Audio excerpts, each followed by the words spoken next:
We are live with a recap of Monday Night Raw for June 26th, 2023. Money in the Bank is this coming Saturday in London, England.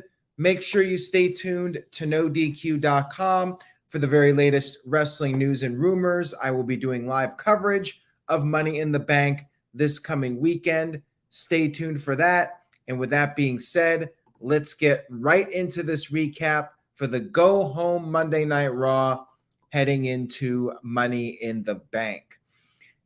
We opened up Raw with footage from the past few weeks, the storyline between Cody Rhodes and Dominik Mysterio. We had Dom and Rhea Ripley in the ring. Crowd was booing Dominik like crazy, as we see every week now.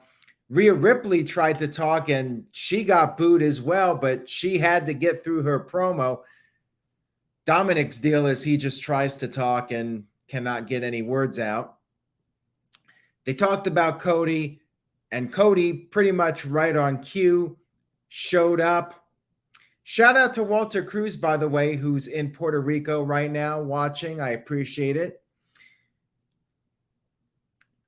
Dominik got on the apron as Rhea Ripley stood in the ring with Cody. Rhea warned Cody that Dominik is a very dangerous man. Dominik wanted to talk, but again, he got drowned out by the boos. Cody called Dominik a scared little boy. Dominik and Rhea started to leave. Cody wanted to know if Dominik is half the man his father is, or if he's just mommy's little boy. Dominik teased getting into the ring, but did not do so. Dominik's still getting that heat. Now, we all know getting past Dominik Mysterio, but it's been pretty entertaining for what it is. I mean, it's a filler program for Cody until SummerSlam. They're making the most of it. Dominik's getting a chance to work with one of the all-time greats in the business, Cody Rhodes. We had our first match of the evening, Ricochet versus Shinsuke Nakamura, in one of those momentum matches heading into Money in the Bank. Bronson Reed was out there at ringside, so pretty much gives away there's going to be shenanigans. And sure enough, both guys were on the outside. Bronson Reed was being sarcastic, cheering them on. Ricochet and Nakamura ended up double teaming Bronson Reed. He tried to get into the ring, but the referee ejected him from ringside. And we actually did have a bit of a normal match after this. Ricochet avoided all of Shinsuke's kicks and then picked up the victory with the shooting star press. It was good for what it was. It was a short match just to build up momentum for Ricochet leading into Money in the Bank.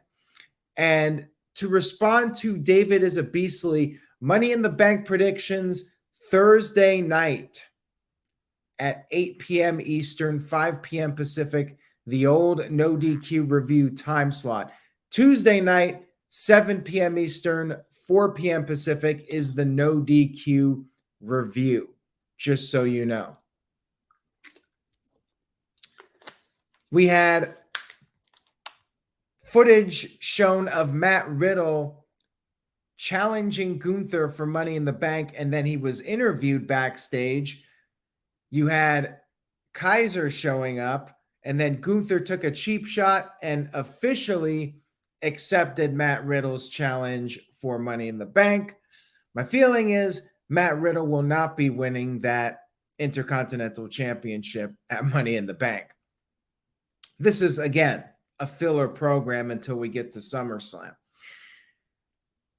We had a backstage segment with Dominic saying that he wants a match so he can show Cody Rhodes what he's all about. Stay tuned for that. We had a Money in the Bank video package, the by the numbers, same thing that we see for the Royal Rumble. I mean, this is effective. They do it for the Rumble every year. It works. It's an easy and effective way to promote the event. Why not do it for Money in the Bank as well? Money in the Bank has a lengthy history. We had Ronda Rousey versus Raquel in a singles match. You had Ronda trying to apply the ankle lock. Raquel powered out of it, powered out of an armbar attempt as well.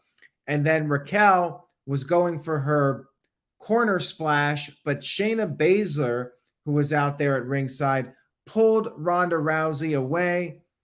And then Liv Morgan, who was also out there, went after Shayna Baszler. And as all this was going on, Ronda Rousey took advantage and picked up the win over Raquel. There's a tag match on Saturday. Raquel and Liv Morgan versus Ronda Rousey and Shayna Baszler. You build up the challengers by having them lose in singles matches. I mean, I'm not a fan of having the champions lose in a non-title match, but in a singles match, maybe it's a different story. But then again, it's Ronda Rousey. Whatever. I wouldn't have booked this match in the first place. Have Raquel and Liv Morgan just beat one of the lower tier teams to set them up as challengers. But anyways, it is what it is. Throwaway match to set up a filler match at Money in the Bank. This Guy Experience sent in a $2 super chat. Thank you for that. I appreciate it. It says, speaking of the review, can I get on this Sunday? This Sunday, that is the 2nd. Email me and we'll put you on the list for a potential appearance on the No DQ review. Thank you for that, This Guy Experience. Much appreciated. We had a Finn Balor video package, and he talked about how Seth Rollins' stupid song doesn't matter. He's going to get his vengeance and the title. He said that it will be a bitter pill for Rollins to swallow. After that, we had Seth Freakin Rollins come into the ring for a promo, basking in the crowd chants. He gave a shout out to Carmelo Hayes, who was at ringside. Crowd chanted NXT.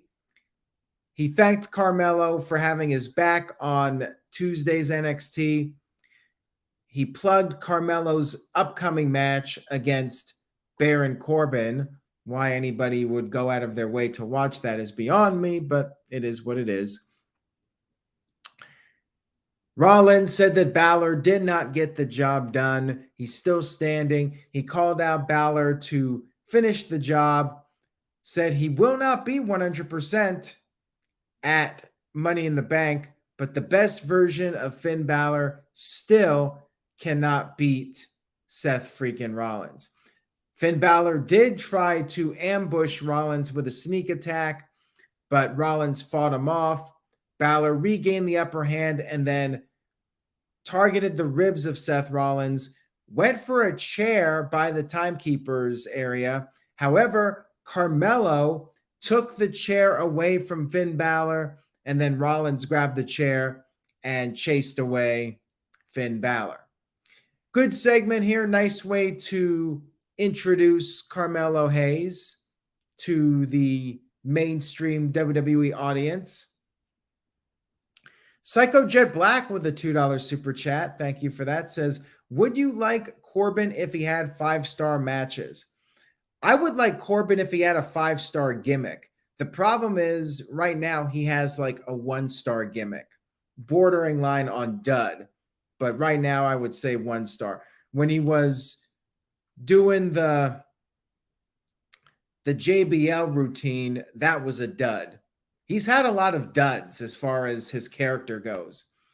Constable Corbin was a dud when he looked like the restaurant officiant, and the Happy Corbin, I would say, was either a dud or a 1 star. Bum-ass Corbin was like a 4-star, and the Lone Wolf was teetering towards a high level, maybe 3.5 to 4 stars. Anyways, thank you for that again, Psycho Jet Black. We had Tommaso Ciampa interviewed backstage. He talked about how The Miz never texted him or contacted him when he was injured. His feelings were hurt. And he questioned why he played second fiddle to The Miz last year. He came to the ring for a rematch against The Miz. Why are they booking a rematch? Well, we know the real reason, and that's the man with the initials VKM. But we actually did not have a match here because The Miz jumped Champa from behind and left him laying with the skull-crushing finale on the floor. We had Kevin Owens and Sami Zayn approaching Imperium backstage. They were not happy about Matt Riddle getting attacked. Sami Zayn ended up challenging Gunther to a match. Remember when Sami Zayn was a coward and never wanted to wrestle anybody? The tides have changed. We had Dominic Mysterio going up against some competition. He asked Adam Pearce to pick an opponent for him. And as it turns out, the opponent was Tozawa.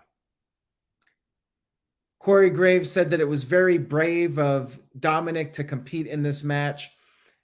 I thought the announcers could have done a better job really making a big deal out of this. Like, Gorilla Monsoon would be all over this.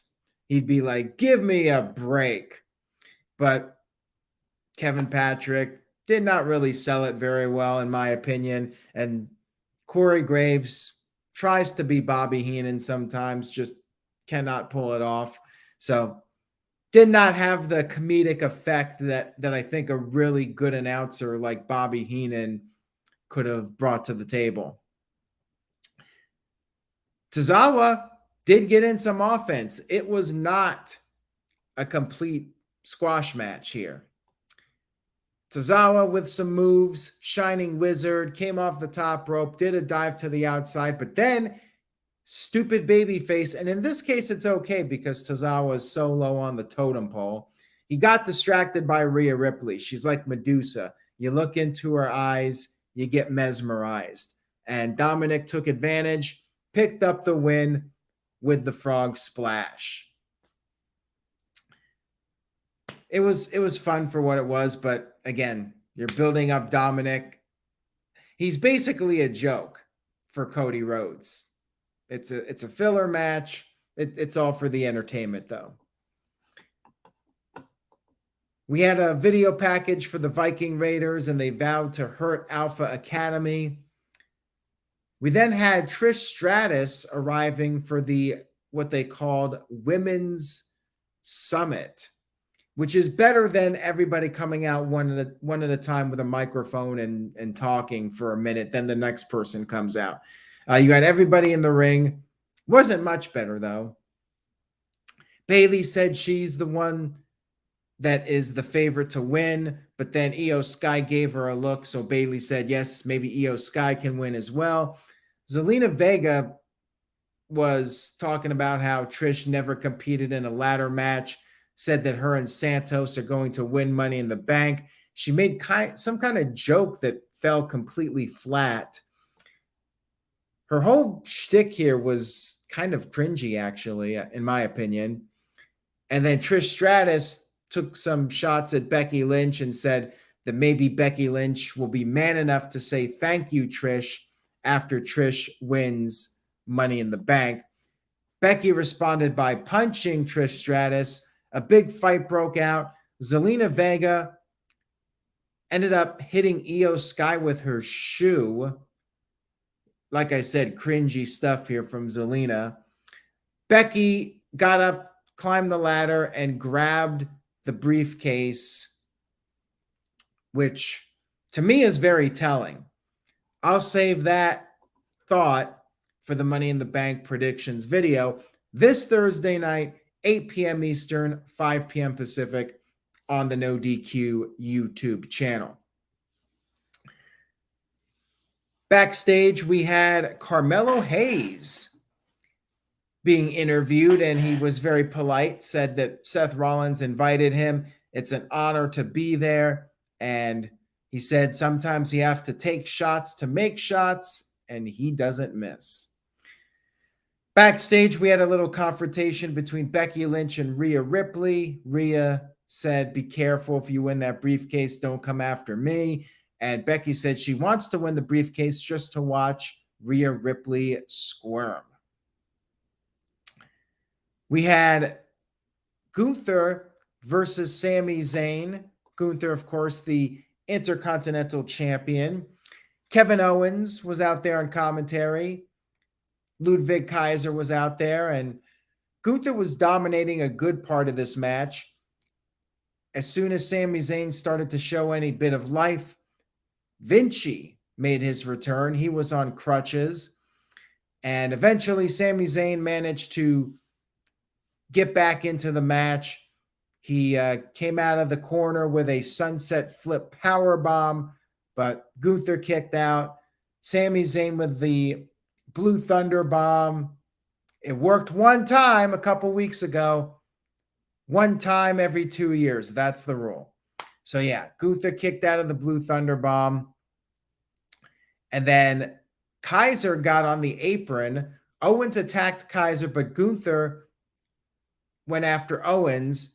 Sami Zayn with a dive to the outside, got Gunther back in the ring, went for the haluva kick.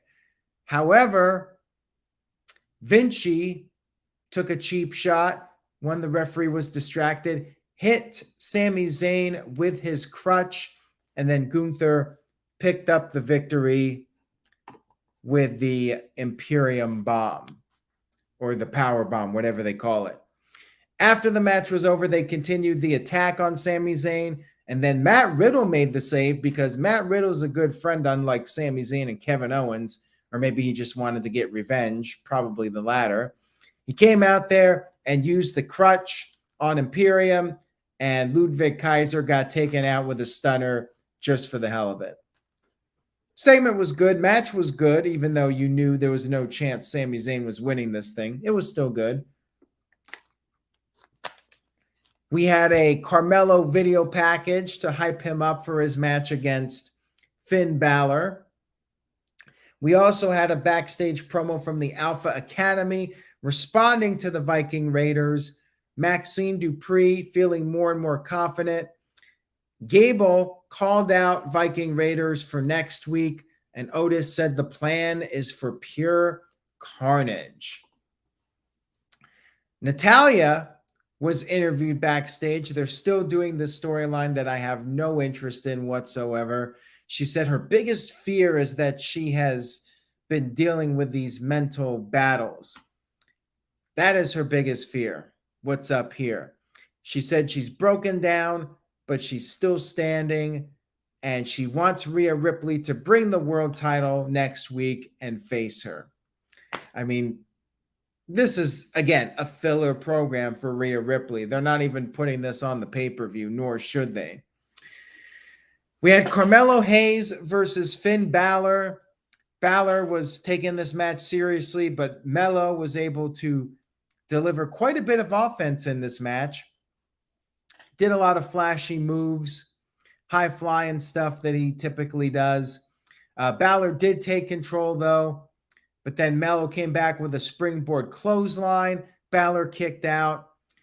Carmelo came off the ropes again with a DDT. Balor once again kicked out, and eventually Balor was able to pick up the win with the coup de grace. Carmelo, NXT champion, gave it a great effort against one of Raw's best. It was a good showing for him, even in defeat. Match was solid. Nice little start here for Carmelo. I don't think it really mattered that he lost this match. He lost to the number one contender for the world title, so it's not a big deal. He put in the effort and had a very good showing here, and I suspect he will be on the main roster sooner than later. You have to think it's going to happen before the end of the year. I mean, they could save it until after WrestleMania, but I think he's ready. I think Braun Breaker's ready, and it would be nice to see both of them on the main roster in time for the fall season. Cody Rhodes cut a little pre-match promo, and he had his dog Pharaoh there with him. Nice little cameo. We had our main event, which was Cody Rhodes versus Damian Priest. Priest had the early upper hand. He taunted Cody. Cody started to make a comeback, but then Dominic and Rhea Ripley showed up. Priest took advantage of the situation. Eventually, Cody got back in it. He hit the pedigree. Priest rolled to the outside of the ring. Cody went after him, got him back in the ring, but then Rhea Ripley distracted the referee. Dominic took a cheap shot at Cody. Damian Priest hit the south of heaven. However, Cody was able to kick out of it. Dominic got on the apron once again, but this time Cody knocked Priest into Dominic. Cody with the springboard Cody cutter, followed by the crossroads, got the 1-2-3 victory. Good main event here, predictable outcome. And then at the end, Dominic took one final cheap shot until the pay-per-view, getting that last shot in on Cody and then leaving the ring. But it's not like Finn Balor just destroying Seth Rollins. This is Dominik Mysterio, clearly a guy who is not in Cody's league, and yet they're doing a pay-per-view match. And isn't it weird that Cody beats Damian Priest to set up Cody versus Dominic? I mean, Cody's Cody, and Dominic is arguably the most entertaining heel in wrestling right now. So it makes sense, but still, it's funny to me that Damian Priest is being fed to Cody Rhodes to set up Cody Rhodes versus Dominik Mysterio. And we know damn well that Dominic isn't winning, although Jerry brings up an interesting idea. What if Brock Lesnar showed up and interfered and actually helped Dominic beat Cody? And that would be the ultimate embarrassment to Cody that he lost to Dominic. I mean, I like the idea. I don't think it's going to happen, though, but I think it's a solid idea. Again, we'll talk about predictions this coming Thursday on the No DQ channel when we discuss Money in the Bank.